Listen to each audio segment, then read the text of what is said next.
So let me first introduce why it is we have the pleasure of hosting you here today. Sometime in May, this idea came about of hosting a leadership festival because there are so many great theories about this, how to execute leadership in a new way, in a way that is not only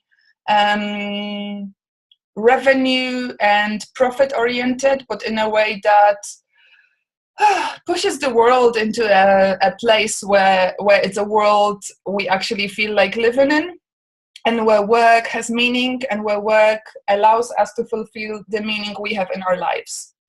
And we know many of you, we know many people who work this way or who are really curious about work in this way. And we thought there are so many theories, there are so many people. We want to create a platform where those people who are into that subject can meet, can witness one another, can see each other, can learn together, but can also co-create. So our aim is very clearly to, yes, learn, but also co-create, so expand the field. And so we decided to go this step and initiate the Leadership Festival. We're doing it in an emergent way. That means we're until June 20th, 21st is the festival. Until then, we're going to be every month running leadership meetups, both online and then a week later local meetups in a couple of cities. And if anybody of you wants to start, give us a ding. We're going to support you however we can to start a meetup in your place. Because we want to already contribute value, so we want to show you how the new already works. We're not going to be the ones who are going to be telling you about theory, because there are so many great minds talking about theory, but we want to show you how it works already in business. So this is what's happening during those meetups. Plus, we want to ask you, how do we make this festival that we're doing in June be the best event that can best benefit the field? So we want to co-create it with you, and there are super many things we don't know about the festival, and we're very confident that this is the way to go. We want to not know because we want to understand together with you. We want to hear from you, and we want to create it together. It's an emergent event. So yeah, the festival is called Leadership Festival, and the tagline is "The world is shifting, be part of the story." Because 50 years from now, we're going to be working and managing and leading in a different way, and bloody hell, we're creating it now. You know, so if you hop on the train, you're co-creating the actual historical change. And it says space for leaders to experience and co-create the emerging leadership paradigm. Hello, we got two new people. We got Maya and we got Sabina. Great to see you. Hey. All right, so guys, let me, so that everybody is feeling like you know where we are. In the chat, I included the flow for today. So we have a 5 minutes welcome. Of course, I'm already overdue with that. Then we have 45 minutes for our guests to give their input. We're going to have 15 minutes for questions and answers, and 15 minutes for collectively creating ideas for the Leadership Festival.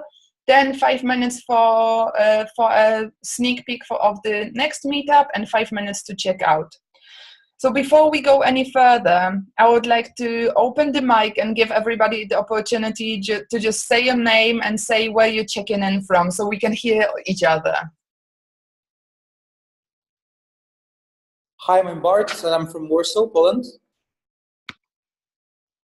Hi, my name is Martina, and I'm calling in from Dresden, Germany. Hi, my name is Sylvia, and I'm also calling from Warsaw.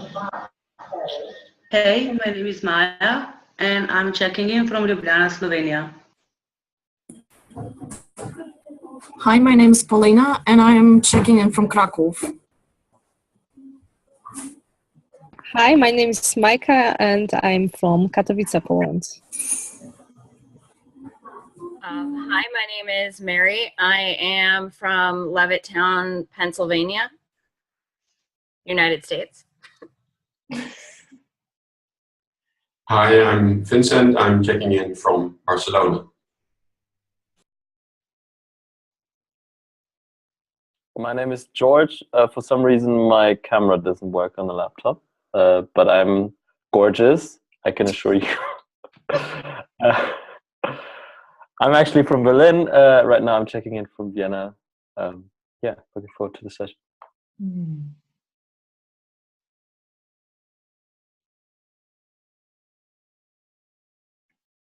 Hi, I'm Sabina. I'm checking in from Frankfurt in Germany.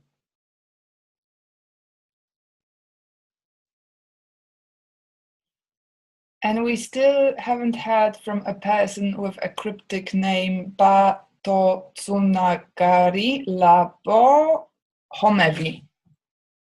And we sometimes see you, but sometimes we don't. You seem to be sitting in a dark place.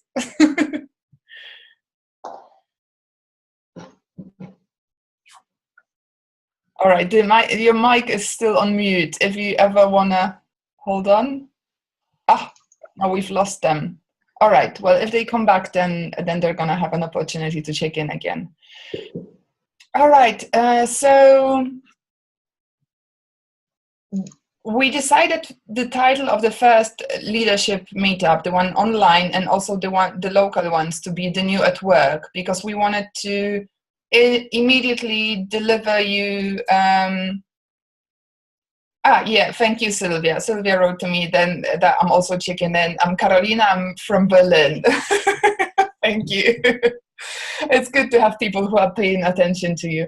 Yeah, also one more thing, there are 3 people, you guys help me, 3 people from our team. So there is Sylvia and Micah from our team. Is anybody else from our team? There is Ula as well, who was here, but then yeah. So we have a hosting team that is meeting every week and a co-creating team that is meeting every month. So if you want to join any of these, ping me. The first meetup, the title is The New at Work, because we want to see what happens when you implement Holacracy, what are the consequences, what are the benefits, and what's the price tag. And Martina, we're going to go with you first. Let me just check for, again, non-verbal answers. Who of you have read our business cases, the ones we were posting on Facebook and LinkedIn? If you have, just show your hand. Yeah, all right. So that was my assumption that everybody's going to know what we're talking about. So once we're finished, you have a really cool thing to read as a follow-up. They're on the Leadership Festival page. And you can find them on LinkedIn as well if you're not on Facebook. So Martina runs a small consultancy company, Structure and Process, based in Dresden. And we have met in 2013. We were checking, both of us, if that was really 2013 in Utrecht.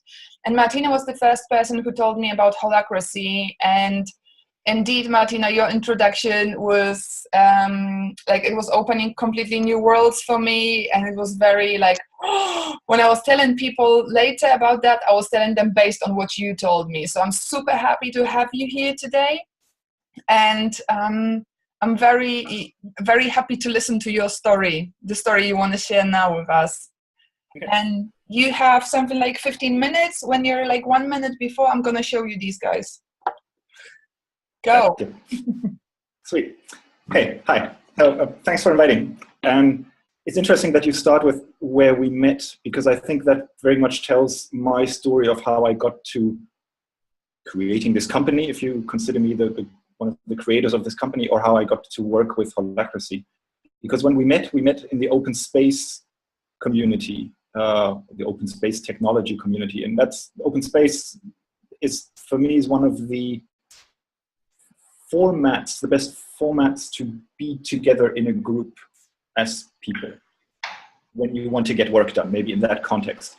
But for a large group of people who want to work together, that was one of the formats that has always worked for me. And I have a difficult past with relating to human beings when it comes to working together. I've started various companies already when I was still in high school, and they had a very clear structure. I was the boss and the others weren't. And that worked quite nicely. I was also a very angry person. So when I'm the boss and something doesn't work my way, I get loud, or I talk, I talk to people, and then sometimes they do what I want and sometimes they don't, and sometimes they stay and sometimes they go. And very oftentimes good things came from that. It's not, it's not all wrong.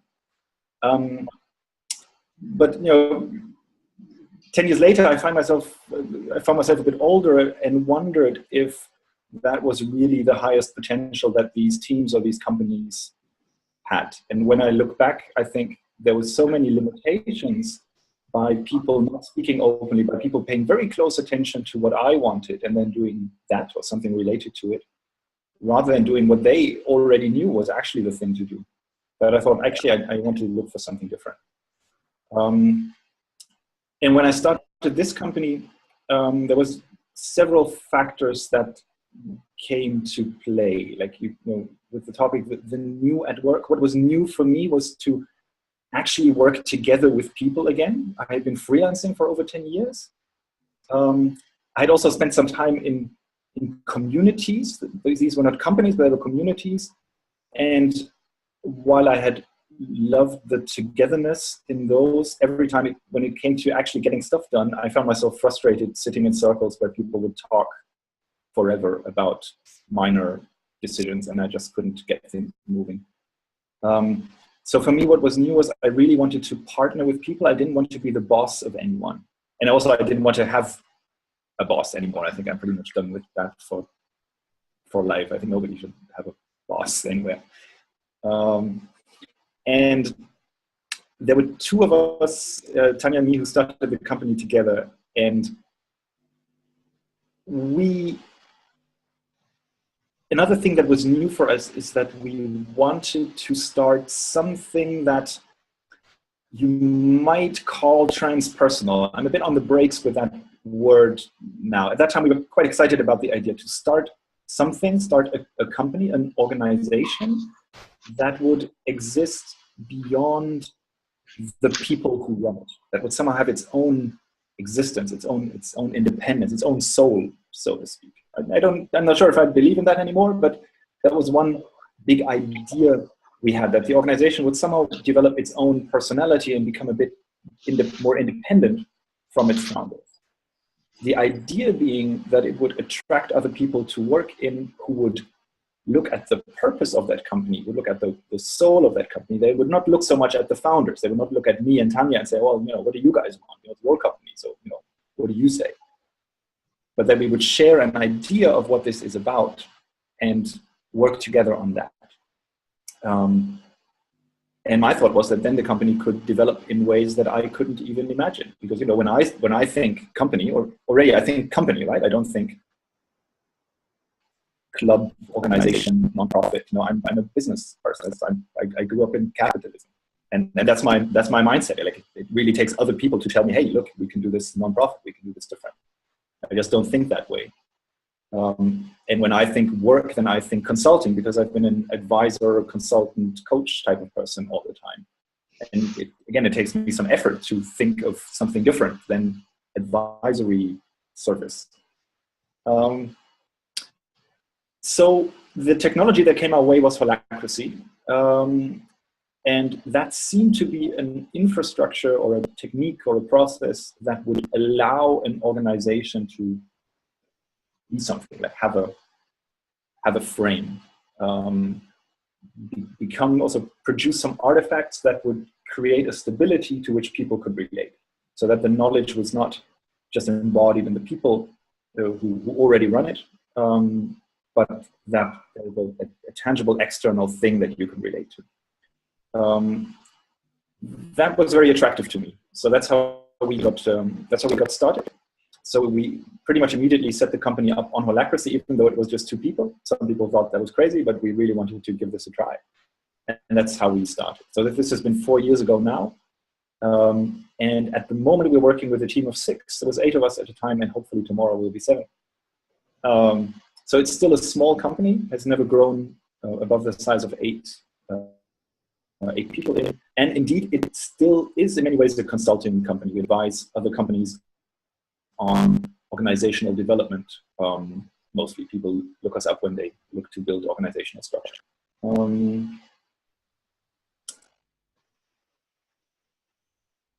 Yeah, what can I say on that?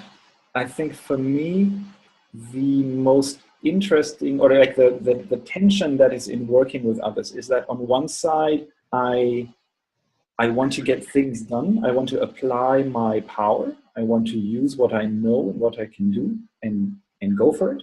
And on the other side, if I do that too much, everybody else is drowned out. People shut up. They don't get enough space for themselves. They hold themselves back. And that doesn't always result in good business, in good output. We're really missing opportunities. On the other hand, if I hold myself back too much, and I have experienced this in this company, that's maybe a story to share later, when I felt, oh no, this is really not my company, and although I'm technically the owner, this is holacratic, and we should all work together, and this is all purpose-driven, and people need to self-motivate. It's not my job to kick people's butts. Then also things were not moving. So that was an interesting insight for me in there. That also, at least in such a small company as ours, there's a responsibility that comes with being old in that sense. Like I'm the oldest person on the team in terms of time with the company.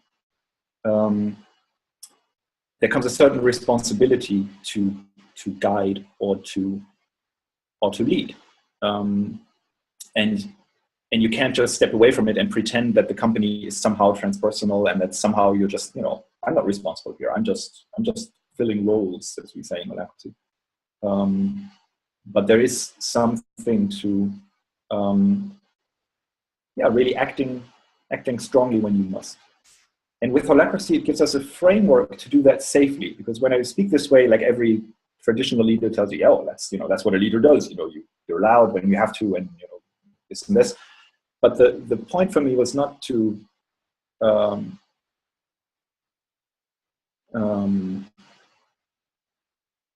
just do the right thing in the right moment, but to also do it safely, do it in such a way that there are no casualties, do it in such a way that it's constructive, that it doesn't turn into a battle of personalities, or that it doesn't turn into a personal disagreement. I think you are not doing your work correctly.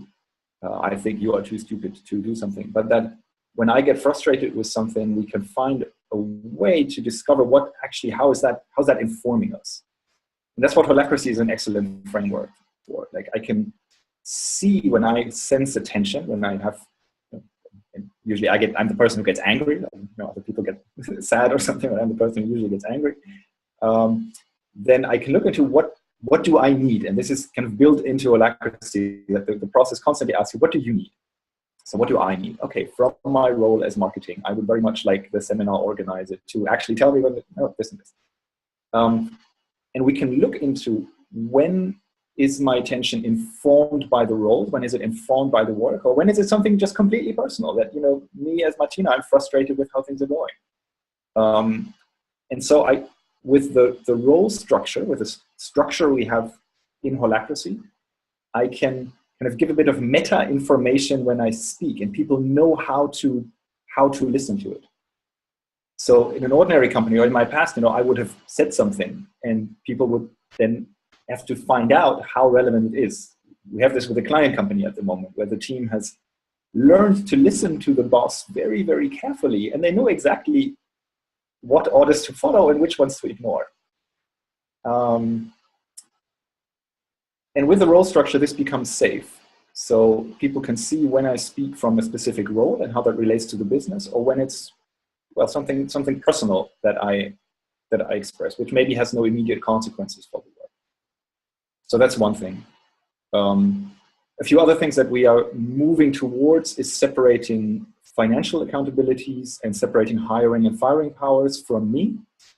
We have experimented with that a little bit, and somehow the roles always came back to me when I gave them away. It just seems to be that I'm the person doing most work in the company, so it also makes sense that I hold these roles. But they are clearly available. And that's another interesting point. where I strongly, where often I find myself arguing for a really a solid legal system such as Holacracy, rather than to just say, oh, we are so inspired by this and we do a bit of role-based organization, but to really say, no, actually, legally, technically, I cannot fire you. Like, even though I own this company, I cannot. It's not my job anymore. I don't have that power.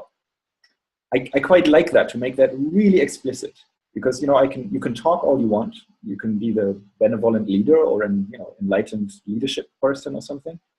But it's much more easy. It's also much easier for me to just say, look, it's written down. Like, we practice Holacracy. This is how it works. It's safe to speak. There's a meeting you can take your attention to, and it's safe to say anything there. Like, we have this in our company guidebook, the thing you get on your first day when you start on the team. It basically says, you have permission to complain about anything here. Like, you have permission to be unconstructive. It's another thing. Like, I wanted something where anyone can show up fully. I was always frustrated. It's one thing that I learned in communities. Communities can be super nice, but if you're the angry person, everybody starts hating you. And I'm like, this is totally not working out. Like, I do get angry, and it's not because I am an angry person. It's because I perceive stuff that is broken, and it triggers. I'm sorry, but it's actually like, I have something to say. This is something to offer, and I'm sorry that I cannot phrase it constructively. I'm sorry, I show up in this way. It's your job. Like, please listen to me and transform this. And this is something that the Holacracy process gives you safe space for that.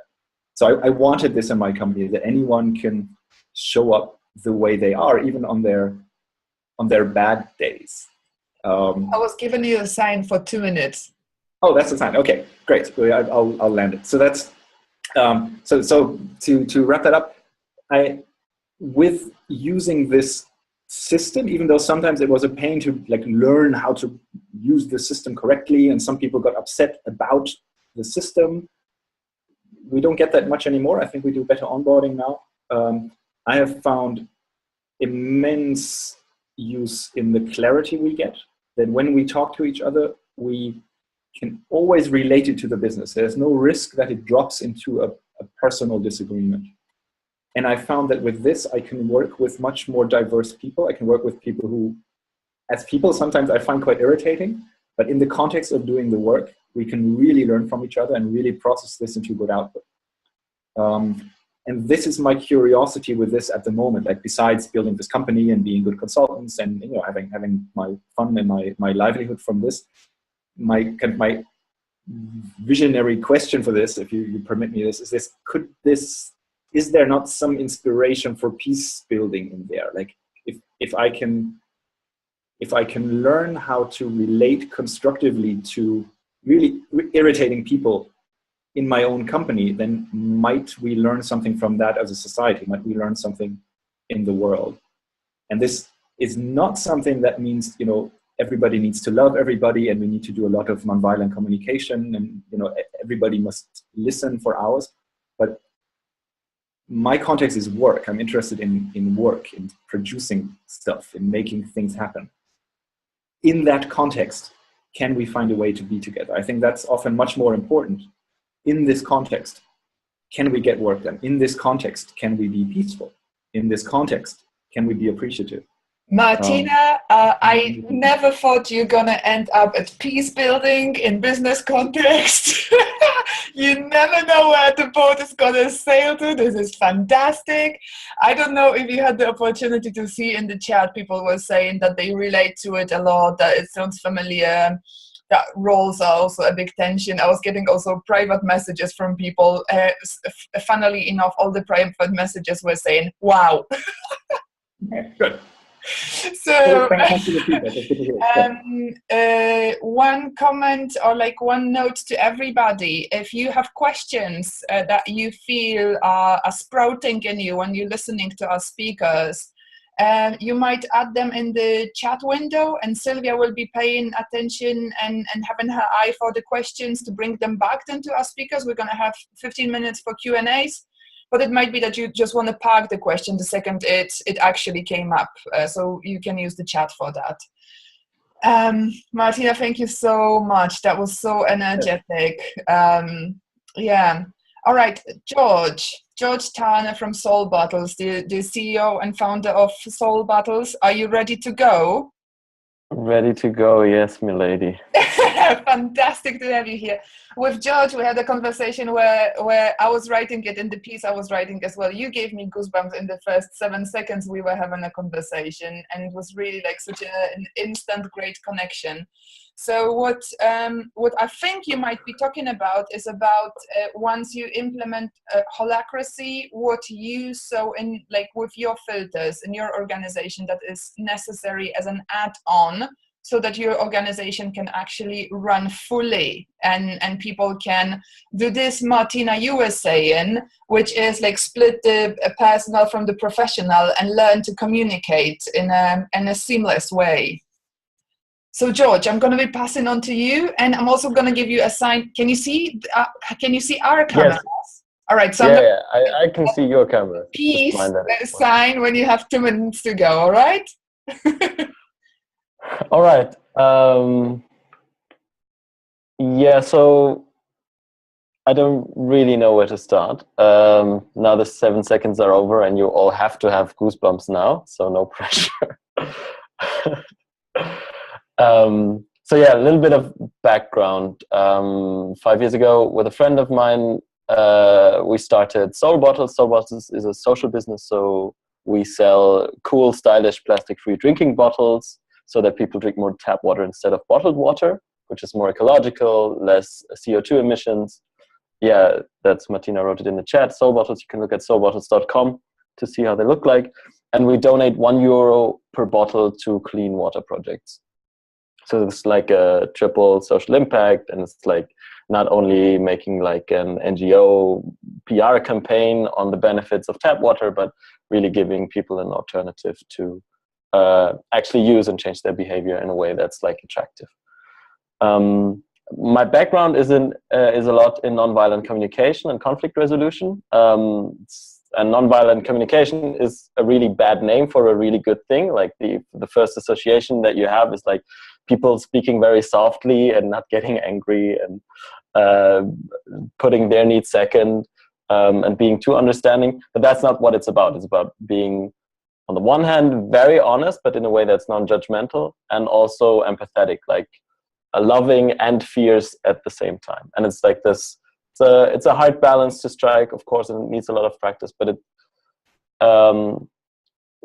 it opens up fields for connection on a way that hasn't been possible before. And I've been like learning a lot of this nonviolent communication right after I got out of school, and I was really blown away how much it can bring connection and community in a group, and how effective working together in a group can be. And that was also one motivation to start Soul Bottles, to see how those kinds of principles of relating to each other and making decisions together, how those can work in a company.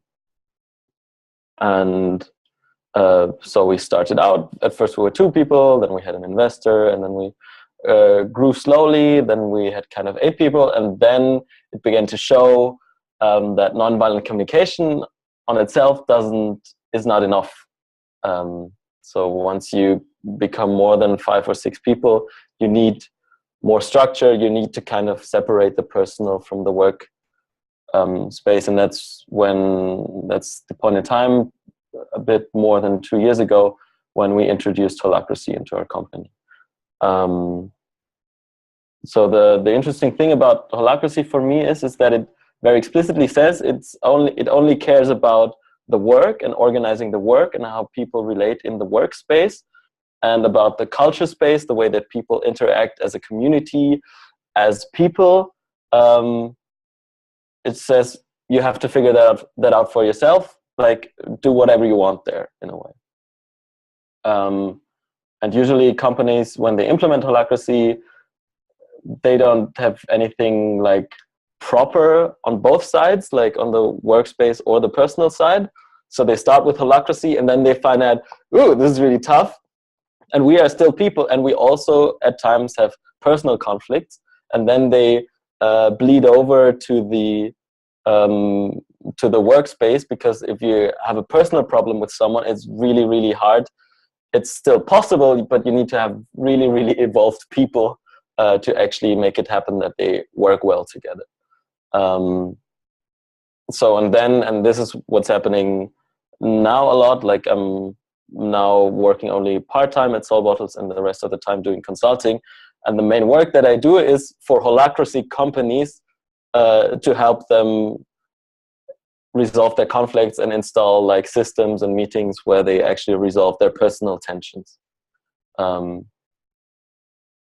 So yes, I can. That's like the big framework, or like the story of where I came from, and I can. Thanks, Martina. And I can like tell you a little bit about what we actually do in this like conflict resolution, personal relationship space. Like for me, the main learning is that like a community feeling, like a culture of where people show up fully, where they have like warm-hearted relationships with each other, happens naturally and automatically. You don't have to force it, as soon as you're able to resolve all the conflicts that come up. It's like there's this quote from Rumi: you don't need to develop love, you just need to get all the blocks out of the way that hinder love. So there's this like, people want to relate to each other, people want to be like warm-hearted to each other, and there's only the blocks in there that are unresolved conflicts. And that's for me as well. Like I realized the things that stress me out the most, and that are like, when I'm at home and feel like I don't want to go into office, then 90% of the time it's because I have a personal conflict with someone. And it's not because of work stresses. Like all the work stresses are, what is TOC? What is, sorry, I'm just, yeah. So what we do concretely for that is we train everyone in nonviolent communication. Yeah, theory of constraints. Yeah, exactly. So what we concretely do is we, everyone who we hire, who's part of the onboarding process, is they get a weekend introductory seminar to nonviolent communication, because like that's the basis for us, so that everyone knows what we're talking about, how we want to relate to each other. And then we have, once a month, we have a personal relations meeting. So that's like a fourth kind of meeting. Like in Holacracy, you have like a tactical meeting, you have governance meetings where you talk about the structure and decision making, who gets to make what decision and what can you expect from each other's roles. You have sometimes strategy meetings where you like chart the course for the future. And the fourth meeting that we added is the personal relations meeting, where we just say, okay, this is about us as people, not in work roles, but us as people relating to each other. And we have like a longer check-in round where everyone is sharing we call it mourning and celebration. So what needs are met in my life that I can celebrate right now, which needs are not met in my life that I mourn. And it can be business, in the business context, it can also be personal, but it's like a lot longer than a short usual check-in of, yeah, I'm fine, let's start working. And then we have one round where it's about conflict. So it's the guiding question is, what has someone done in this room that has frustrated you or triggered other negative emotions or uncomfortable emotions, and that you would like to talk about? And there we have a mediator in the meeting, like we have a mediator role in the company as well. And this mediator role mediates those conflicts right away, so that they're not just like being talked about, but they're actually solved. So that people really feel a relief, or they have a clear next step. Or sometimes when the conflict is too big, we say, okay, then we'll make another meeting with just the people involved in the conflict and the mediator, so if we need more time. But usually like 80%, 90% of the conflicts can be solved in that meeting. And then we have a third round. What has someone done in this room that you're grateful for, or that triggered comfortable emotions? So it's like an appreciation round, like yeah, just telling each other what you appreciate of each other and so on. So those are like the two big elements that really make for really cleared up and warm-hearted relationships inside the company, and that frees up a lot of emotional space and resources to actually really get more work done. And how is it for people who have never dealt with subjects like that, who have never dealt with this style of communication, whom you're onboarding and who are new to the organization? How is it for them to engage with this style? Sometimes it's a bit challenging. Like usually in the first personal relations meeting that people are part of, they are just silent and observe because they're like, whoa. A bunch of weirdos and crazies. No, it's very appreciative, but it's like I would have never thought that there would be a company where you could be so honest with each other and talk so deeply with each other, and that those kinds of topics are brought up. And what would be, if people were inspired by what you're saying, what would be your hint? What would be your tip that you would give them if they want to introduce such wholeness practices in their company? What would be the first step they could do so they don't trip over instantly? I mean, this might sound self-serving, but I think at least in the beginning, it makes sense to have a good mediator. And if you don't have a good mediator inside your company, to hire one from the outside. Like, it's so worth it, like to have this 3 hours a month maximum. That's such a good investment. Because then you have all this like kind of in German you say is Sand im Getriebe. How can you translate that? Like you have all this kind of friction like in the organization. Having a lid on a pot, on a pressure cooker. Huh? Yeah, exactly.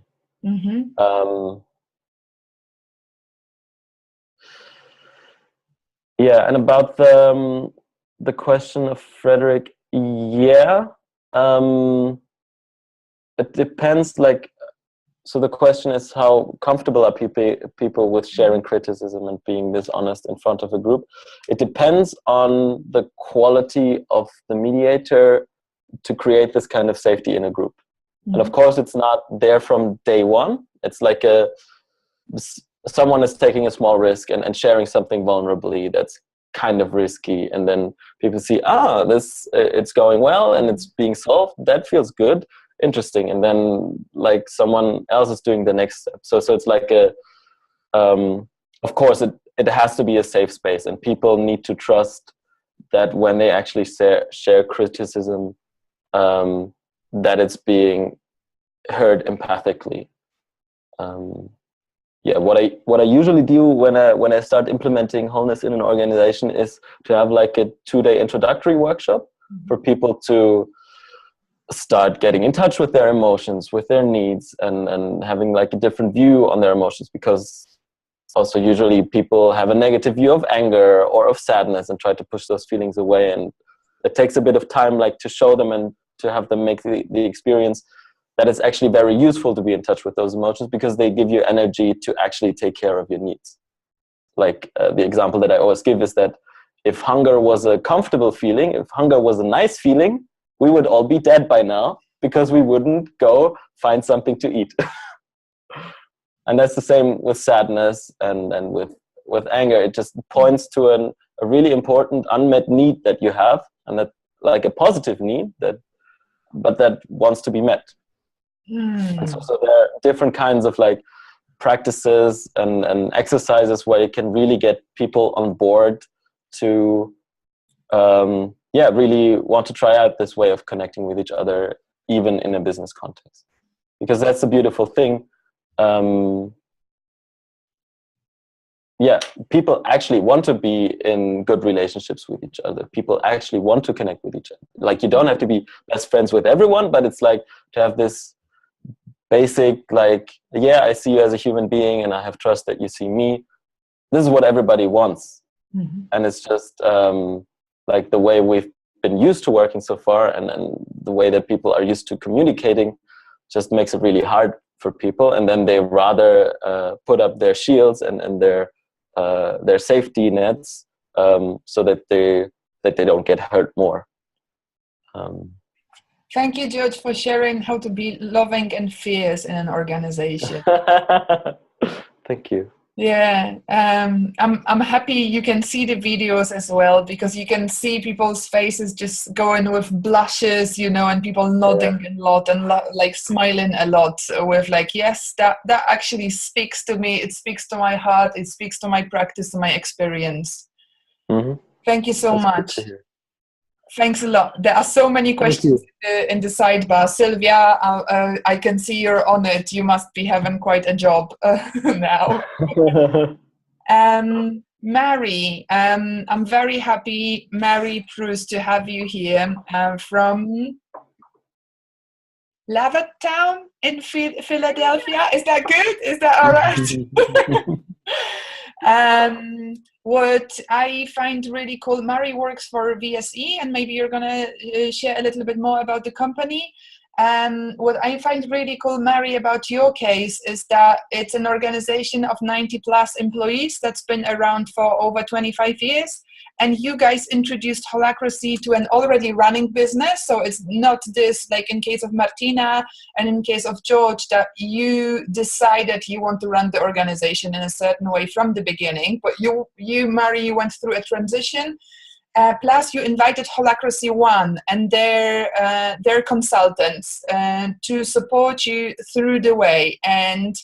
And also another thing, when we were having our conversation and I asked you, all right, so is actually Holacracy been a good thing for you or a bad thing? You said, well, the jury's still out.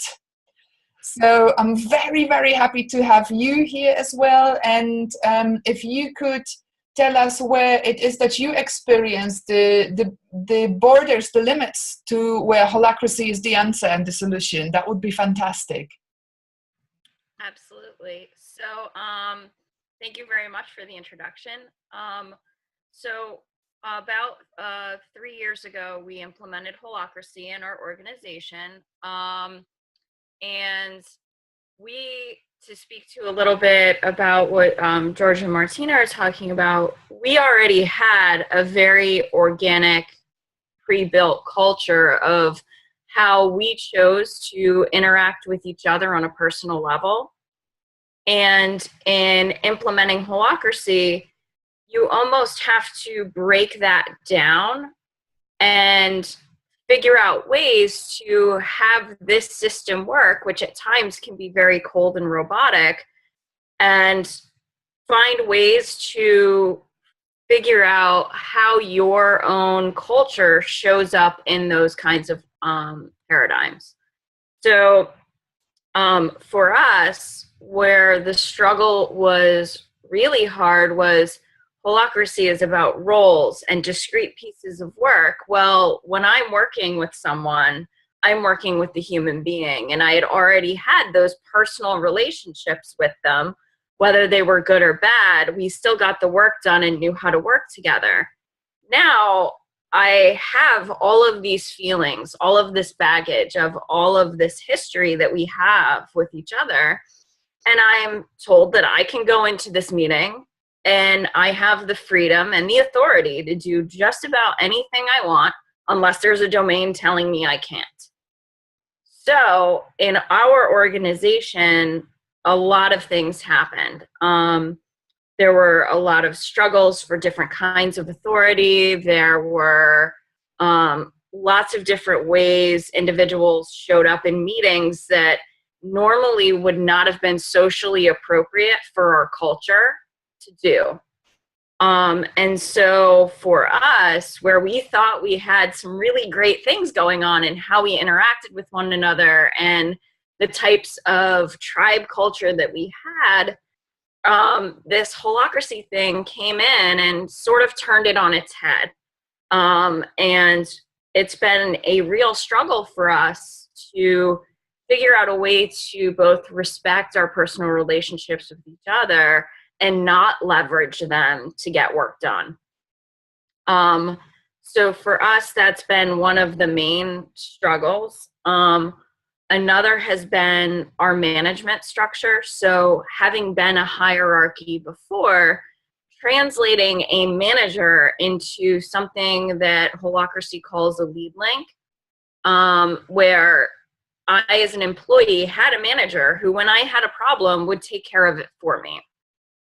Our employees now have to problem solve and take care of a lot of those things that they would have gone to their manager for on their own. So it left a lot of people feeling lost, and it felt very awkward for these managers who had personal relationships with their employees and those who they kind of stewarded through their careers, mentorship, things like that, that now the employee is asking for it, the lead link, because it's not one of their 5 discrete accountabilities, is saying, well, I don't want to overstep my bounds. So now it's like, well, why won't you help me? And the lead link's like, well, I can't. It's not my role. And you're like, who says that? Like, how are you going to tell me it's not my role to help me out? So I think for us is because Holacracy doesn't come baked in with these, for lack of a better word, HR constructs that exist already in a hierarchy, that because you just get this out of the box thing and whatever's undifferentiated, you have to figure out ways to build it on your own. It was very difficult, especially for a company our size and scale, and a company that for us has been around for a while. So things like our compensation systems, how we hire people, how we fire people, all of these kinds of things were predicated upon there being some authority, like a manager, who knew the human being, had that full circle view, and was able to make those decisions. And so because Holacracy requires that you split out those kinds of authority and really rip the part about mentorship and caring about the person's overall development and the work in a separate container, it was very difficult for us to really figure that out. And to this day, even though we've been working with this for 3 years, we still are struggling with finding out how we can both caretake for our employees outside of the Holacracy system and still get the work done within the Holacracy system. So that's kind of been one of our main struggles. Also, with us implementing Holacracy, we really, well, our CEO, when implementing it, wanted to be able to essentially not be a single point of failure in the organization, not to have to make a lot or all of the decisions or to be a stopgap. And so in doing that, there's a lot of authority that needs to get teased out. And even from just anyone who is in a management position in our organization, that has been some of the most difficult things, is to actually think about all of the stuff that you're doing in your work as a manager that isn't working with, people and stuff like that, to really tease apart what it is that you actually do when you are not managing a human being. So for us, that's been very challenging and very eye-opening. In our organization, we were very lucky. We didn't have a lot of, for lack of a better word, micromanagers who were like, you have to do this task now, then you do this task, and then you do that, and then you're going to work on this, and I don't like how you did that because I would have done it this way. So we had more coaching and mentorship in our managers. So at least we were lucky with that, but it shows up. And so when we were implementing Holacracy, I'm kind of looking at this question here. No, we did not expect any of those tensions to happen. We were just so busy in trying to implement the system. And we just figured, hey, whatever comes our way, we'll figure it out. So we did not plan for it at all. And looking back on it, I would say that when we implemented Holacracy, in order to start breaking down those structures, it was conveyed that these things are black and white.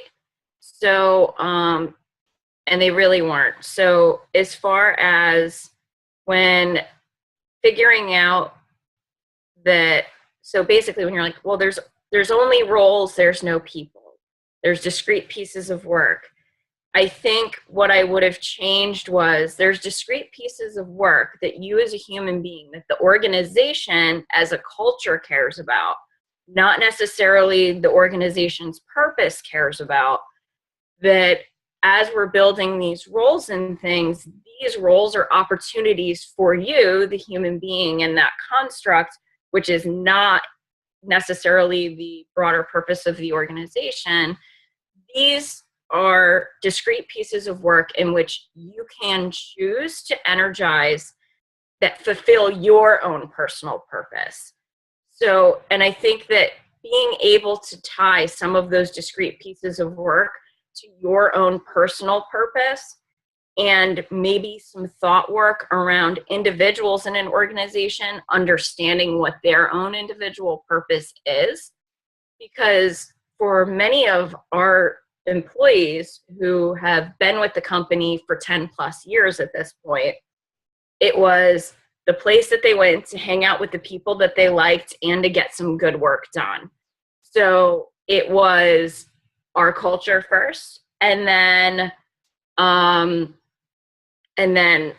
the work that we did after. Some of it we liked, some of it we didn't. It wasn't a purpose-driven concept. So it was very difficult for us to kind of like marry the two. And I think that we could have done a much better job of understanding where the human space lives versus the workspace and how they interrelate with each other. Let's see. We have been working, so we do have some standards about ways of working in our organization. I know for our development of our websites and things like that, we do use a lot of lean and agile, and we have a lot of processes and things like that. So that was fine. It was really difficult as far as standards and place about working when it came down to the things that really impact the human being in our business, which is our human resource functions.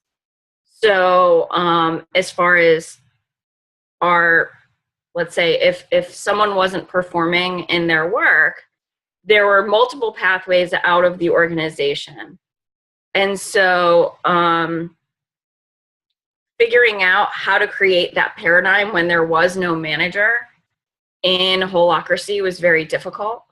Also, with us hiring for culture and hiring for the values that we hold in our organization, trying to figure out ways to exit individuals when they weren't aligned with those values and that culture, when Holacracy became part of our culture, that we expect individuals to be highly self-motivated, self-organizing, able to jump into uncertainty as often as they need to.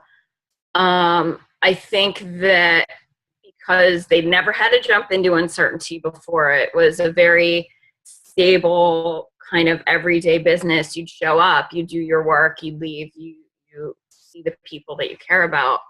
I think that at least in our organization, the being able to kind of tease that apart was very difficult. Let me see. Yes, they are really tricky. For us, so to learn the rules of the road as far as Holacracy, and being able to have roughly 90 individuals in an organization proficient enough with the rules to be able to sense into gaps in the system and process that. It took us about 6 months with having Holacracy run as our coaches and facilitators throughout the process. And it's still an ongoing thing. There are quite a few rules as to good, better, and best ways of structuring governance and getting things together. So I think that where we were so focused on learning the rules, I don't think we did a really great job of understanding why that rule, so you have to start an accountability with an ing word, right, in English. And so to denote that accountabilities are ongoing things, there wasn't a lot of explanation that we did at a deeper level as to why we're doing some of these things this way. And so for some of that, it was just very difficult to figure out how to go backwards to explain how those things work, because people are just like, well, I just do it this way because I have to. And I'm like, well, no, you don't have to. But that was one of the things I would have changed. Let's see what this question is. In Lean, there's if Holacracy 1 or any other Holacracy consulting firm does that, I'm not aware. It was not done with our organization. I will say, though, that when we were looking for a consultancy to implement Holacracy in our organization, because we knew it would fail if we were all by ourselves, when we were vetting it, I know a lot of questions were asked of our CEO. Hey, are you okay with this, implementing the system in your organization? Because they are the one who has the sole authority to do that. So I know that that was the only vetting, I think, that kind of happened. The original tension that moved us to Holacracy, part of it was that our organization's owner has always tried to move the needle towards a more, I don't want to say flat organization, because Holacracy is not a truly flat way of doing or operating your organization. But we were trying to move towards less silos in our authority systems prior to implementing Holacracy. So part of it was that. Part of it was the fact that what happened if our owner, it's like the got hit by a bus rule, what would happen if that happened? And for some of our managers and employees, that is a scary concept. So I think that we wanted to breed more of a self-organizing and more self-sufficient organization, which Holacracy has moved the needle a little bit that way, but we're not there yet, and we're still 3 years into our journey. So as far as that power shift is happening, it is not something that happens overnight, especially if you already have an organization that is built on already so many habits and so many cultural standards. So I think that was one of the things we were trying to at least move the needle on. 1 moment left. Okay. Why didn't you swap to Holacracy? I don't necessarily think there was anything really wrong. It was one of our cultural kind of values is to it's continuous improvement. We supply our employees with a lot of ability to have company-funded trainings and different ways of self-improvement. We bring in different speakers to help individuals get better. Like we're having David Allen Company come in to do Getting Things Done to train our employees on how to have their own organization systems, or in Holacracy, they call it a trusted system that's not in your head, that you can show others. So I think that as an organization, culturally, that's how we've always been, and it's something that's always stuck as far as our culture. So with doing that, that's part of the reason why we brought in Holacracy, was that, hey, this is an opportunity to really make things better and serve a greater purpose, which is our organization. Thank you, Mary, for bringing in the component of the necessity of supporting your employees and finding their inner purpose and how that relates to their tasks and their roles, so that people can actually like unfold and be in the role fully and understand why they're doing it, and for sharing your insights on prerequisites to implementing Holacracy in a running organization, like on the people level. And also this concept of answering why Holacracy, and it strongly resonates with me. Sylvia and I, we run a company together. I'm thinking if one of us was hit by a truck, and it's the first time I'm thinking that thought, you know. So this like self-sufficient organization. Thank you so much for that. Now, Sylvia, if we could ask you to paste the questions you were collecting into the chat window, so you guys have them all in one place. And we would open the mic for your reactions and questions you want to share with our guests. And we're going to have something around 10, 11 minutes for that. So if you have been holding your breath, you might go now.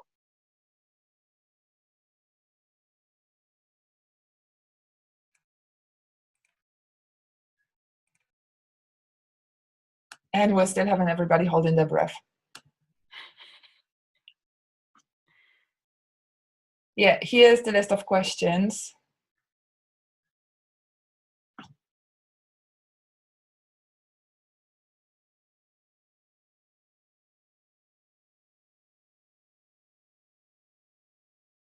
And an invitation to all three of our guests. If you see a question that you feel strongly drawn to answer, go ahead. So if there is a silence, I will use it. To Martina, you said one thing about the company that they have a personality, and it in some way I understand you. What was your thought behind it?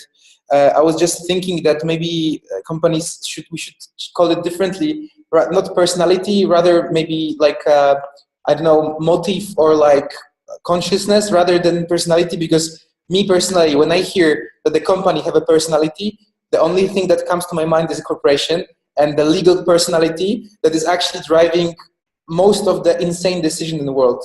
So this is just my comment, and no questions here, to be honest. Yeah, maybe two words for that. I think today, like I was thinking, what do we call this today in our company? We don't speak of the company having a personality. I think we use ecological metaphors to describe what structure and process does.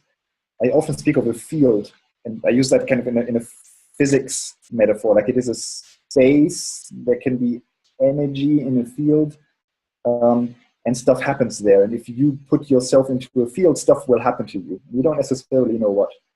So, and you can also use the field as an ecologic metaphor and see, well, you know, it's fertile. If you plant something into it, something might grow. I'm not big on metaphors myself, but I just listen to how we speak. That's what shows up. We speak about the company as a space very much. And I think that for us is also the integration of this idea that the company has a purpose, and that purpose is everything, which is ungrounded, which is just kind of brainy or intellectual. Or the other trap, as I would call it, is the pure community space, where the company is nothing beyond the people who are there, and it's only about the community, which to me is also limited. But I think if we speak about a field that shows this space between people and, let's call it ideas, maybe just other people's ideas or the outside world, but that's how we see it. Well, I have a question for Mary, and it's always interesting to compare how was it before and how is it now. And I hear that you are still in the transition period with the 3 years already that you applied Holacracy, but I'm thinking also in business then, what has changed business-wise?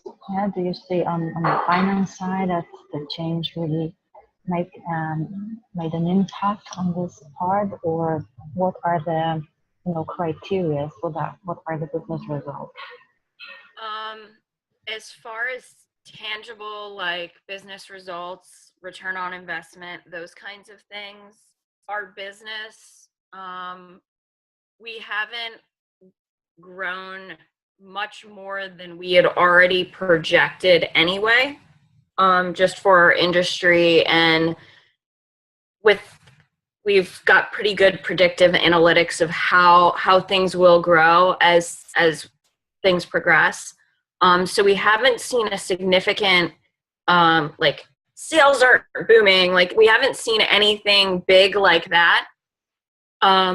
What is noticeable though is we're getting really clear on who's accountable for what and being able to have better conversations around, hey, well, this didn't get done. What did you, it changes it from a conversation of, well, why didn't you get this done, to, hey, my role needs this work and you haven't gotten it done yet. Where are you with that? What's your next action? Where are you working towards on that? Asking those kinds of questions and being able to frame different kinds of conversations where it would be more of a, oh crap, I need to get this done, and then reprioritize your work. Whereas before, there was just different levels of how that would happen. So we have more people asking each other on a more individual basis of where things are and when they may think they'll get them done, which I think is starting to move the needle on us moving forward. But to get real comfortable with the basic rules of how to operate, and even to get most of individuals' work captured into a role where it's starting to, the system's starting to like really congeal, has taken us a bit of time because we've had a lot of work with quite a few employees and different levels of engagement in trying to get that captured. So we had some early adopters, which did really well. And then you had like, you're kind of like, well, I'll wait to see how the early adopters do. And then that third group is like, oh, this is never going to last. And then 3 years later, like, oh, I guess I should actually get my work done and then like get this captured. The system's not going anywhere. So I think that from now on, we'll be able to see what the benefits or not are for the system and our organization. But right now, I feel like it's a little too soon to tell.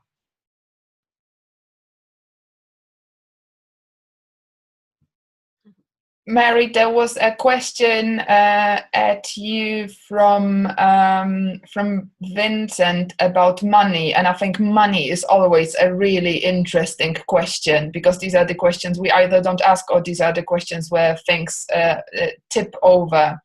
Did your salary performance assessment structure reflect the needs you had when you changed to Holacracy? No, not at all. We were never, our organization was never a strong performance-based concept, at least in regards to salary and compensation.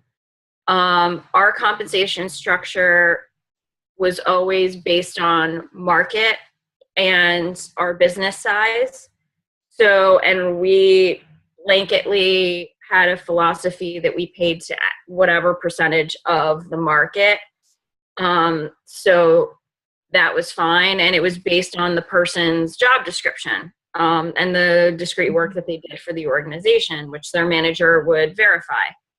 So now that we've changed to Holacracy, it's actually quite dangerous to start tying compensation to specific roles, because then it can put into the system some unwanted effects where people may try to process tensions in order to raise their compensation, not necessarily around work that serves the purpose of the organization. So how are you dealing with that? In a variety of ways. So right now we haven't done anything with compensation for at least 2 years. Mm-hmm. So we're in the process of kind of going through, we've created separate roles that are not the person's lead link to look at the constellation of all of a person's roles to point to something that exists in the world so that we have some idea that we're paying people fairly. But as far as a real true transition system, we haven't figured it out yet. I know that George, there's, if I could ask George and Martina, do you have Holacracy translate to how you compensate people for your work? Yeah. Funny question, huh? Come on. Yeah, we, I don't know who of us wants to start. We have kind of, I mean, we're right now overhauling our compensation system in the next few months, but what we've had so far as a small startup that isn't able to pay that much of a salary to everyone, is we had like different salary levels, 3 different salary levels, and then we kind of judge more or less based on what kind of roles people mostly fill, in which salary level they get into. So we have like the low salaries for people just packing parcels and assembling bottles, and the highest is for like more conceptual, strategic work where it's like more complex to be trained for that and get work to get up to speed in that work. Yeah, but that was like we did that. I wanted to do a really complex, like well thought out system. And then my co-founder said in a meeting, yeah, well, that's all nice and well, but it's too complicated for now. We really have a lot to do. Let's just get together for a morning and just see how much money we have, and then find a solution that everyone's happy with, how to share it. And then over the course of 4 hours, like we were 12 people at that point, so that was kind of still possible to do it like in one meeting all together. Then we had like this 3-tiered system, and we were very clear on, okay, who was in which tier, and everyone was happy with that. Martina? Well, we had the luxury of starting from scratch. When the team became big and the turnover became more, we also wanted to build a really complicated system, and we had like, we did the mistake of not using Holacracy to build the system. So we kind of started this community circle discussion about how should we do this? Mm-hmm. And in the end, it turned out that actually there was no real problem. It just we thought that we should speak about this, but there wasn't actually a real problem. So until this day, and I'm a bit ashamed to say this, the system that we still run is, if you want money, ask for it. Mm-hmm. And we have never gotten any more complicated. I mean, maybe it speaks to our business that we have enough to pay anyone who just requests. And some people think this is crazy, but don't people then ask for a lot of money? No, they don't, because it's all transparent. So, you see where the money comes from. Somebody's got to sell the project. Somebody's got to do the work. So if that is all transparent, people just make reasonable requests. And it so happens that I hold the finance role, which does the compensation stuff in our company. And it's been 4 years, and I have said yes to every single request that I have ever gotten. Mm. I have never said anything more complicated than yes. Mm. That's so awesome.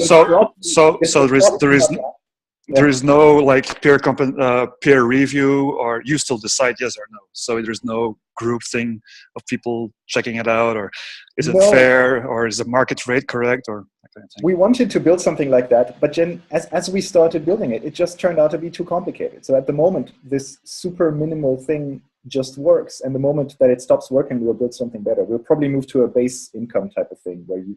Can people see what everybody's earning? Is there a transparency around that? Say again? Can people see it somewhere, how much everybody's earning? Is that transparent? Yeah, sure, of course. we have all numbers fully transparent. There's no secrets whatsoever in the company. That's one of the cool things. Like sometimes there are like those ones out there thinking, oh, if you give people all the freedoms, they're gonna shoot each other and then they're gonna eat each other, you know. And then it turns out if you give people all the freedoms, they're gonna want to self-organize in a way that's sustainable and meaningful and makes sense, because we all like the same basic things. I'm sorry, my small dog just woke up and is attacking me. Yeah. Can I have a follow-up to the salaries? Because in terms of like a company, when the company earns money, there is obviously the coverage of the cost, but also the profit. So in terms of the holacratic companies, what is happening with the profit then? Like I have one option, right, to be reinvested, but in terms of like being really sustainable, like I was really obviously I was thinking in our company to just reduce the price of the product in terms of like the life cycle of the company. So how you think of it? It's to Martina. Sorry. Yeah, personally, I don't. We also wanted to build a system for that, to say, if, you know, every month we calculate the profit and then so much % of the profit stays in the company and so much goes into the compensation system and this and that. And it ended up being too complicated, so we just don't do it. People make their compensation requests from their personal needs, what they want to earn or what they think is reasonable for the work they put in, or for their presence. Some people make requests even though they don't put in any work, but they are present and we value that. And when the company needs to spend money to reinvest, the company does that. And if then it is missing for compensation, that's just how it goes. It's the luxury of the small and very well profitable company. I mean, we're getting a few things right, so we don't have many tensions around lack of resources. So that's one thing. It will get more complicated as we grow, I guess. But as long as it's not, we don't make it complicated, and our structure affords us or gives us the luxury to process it in this simple way. So, you know, somebody said, so you still have the power to say yes or no? Yes, indeed. I'm actually quite annoyed that I still hold that role. It's just that nobody else wants to pick it up. And I'm waiting for the day when I will say no for the first time. The person I say no to gets angry, and the next thing I'll do is just give them the role and say, well, if you don't like my no, then you make the decisions. You know, we have the same base anyway, right? We distribute the same money. Like, I don't need to do this. I don't care about this at all. It's just that I do it because otherwise it wouldn't get done. It hasn't been taken away from you yet. You know what, guys? I have the feeling like the best thing now would be to go out for a beer with. May I say something, or? Sure. Okay. Yeah. I mean, if you, for example, if you have the values that are defined on how you want, you know, how you want people to work, or you think it's a good way of working. So if you look at the organization of the event, so how in any kind of activity are those values reflected? Because often, let's say, you go to a usability training, but the training itself and the organization is not very user-friendly. So you think, you know, that's not very consistent. Or you talk about participation, but basically there is not a participatory process or a lot of participation. Or you want people to meet, but there are not many different opportunities of meeting while you're at the event. So I think that's what you often see, you know, at conferences. Everybody's queuing. And nobody talks to each other, or a little bit, no? So how can you, if you really have only 3 or 4 things, you say these are the values in the food, in the transport, in going to the bar, you know, I think that, to me, that's something I found still very astonishing, that lots of conferences are still quite boring. Even though the fancy ones, you think, well, it's still, again, the same things, and how many contacts did you make at the end? If you talk about participation of, you know, or discovery. So how many things did you discover? And do you help people making those discoveries? Make it easy for them to make those discoveries? I know, Sean. Yeah, that's great. Like the question, how do you actually give people permission to have meaningful conversations? And yeah, that's a great one, because it needs to be like, thank you for this, like having values. And I'm thinking we do have like, we're very clear which values we base this festival on. And one of them is fun and joy and being crazy. additionally to getting work done. You know, we should communicate them, and then thank you. And then exactly, how do you create formats that communicate on every level the values and also spark people to relate to one another? I want to say that what we started already is one thing is there are those great business cases described. I had the pleasure of having a half an hour interview with each of the speakers and described it also in a like one pager. So you can find them on Facebook, you can find them on LinkedIn. And I really recommend them because they cover also different parts than the ones you guys were presenting today. So it's a little bit of a background story as well. And then another thing is we're doing this event in an emergent way, like I said. So we also decided, you know what, we don't know everything because we want to find it out as we go. So we don't have speakers, we don't have tracks yet, we don't know exactly how we're going to deliver things. And we thought that, you know, we stand to it. That is how we want to do it. We're taking the leap of faith. We're experimenting with it and seeing how it's going to happen. And to show that we really mean it, we also introduce a ticket. That is a ticket that is before the early bird, and we call it a crazy bird. And here is your link to it. You're the first ones who are getting the link to that. The crazy bird, this description, I'm also going to paste it in the chat window. And the crazy bird is, you do not know the tracks, you do not know the format nor the speakers, but you do know this is your event and you want to be the first one to get your ticket. These tickets show us that we reach those who understand us intuitively and those who have seen us at work and know that what quality to expect. Happy to have you on board. So these tickets cost 150 euros for the 2-day event. And if you want to take this leap of faith together with us, here's your link to Eventbrite. The location is central Poland, most probably an unspeakable place of Łódź. It's just 70 kilometers outside of Warsaw, so your airport would be Warsaw. So it's very convenient for everybody. So yeah, we're going with the crazy birds today, and the crazy birds are gonna be due until we introduce early birds, and early birds obviously are gonna be when we have things, when we have the harmonic vibrancy a little bit lower and a couple of decisions have been made. The next meetup, if you want to meet in person, is in Warsaw, and Sylvia will be running it next week, next Thursday at 6:30 till 8 p.m. And the next online one is on February 9th.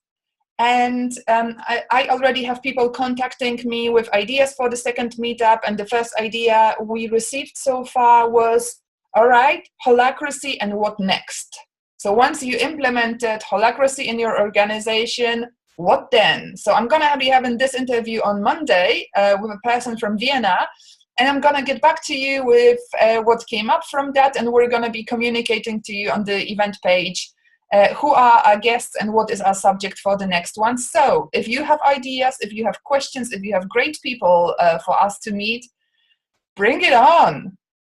All right, I would like to wrap up. We have 1 minute left. I would like to open the mic for everybody just to say with one word, how was the meetup today? Come on, give me one word, no non-verbal. Inspiring. Nice. Exciting.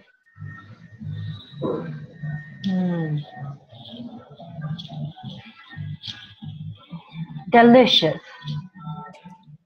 Okay.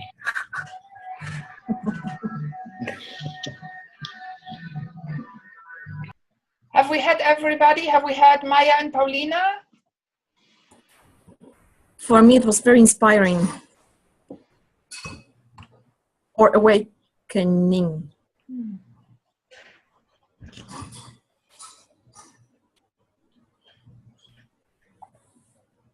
Maya, we can't hear you. Now you. Hey.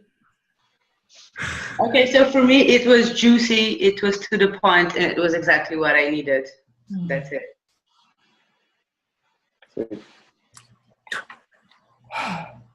It was exciting and it was fantastic. Thank you, guys. Thank you so much. See you in a month, I hope. And I'm going to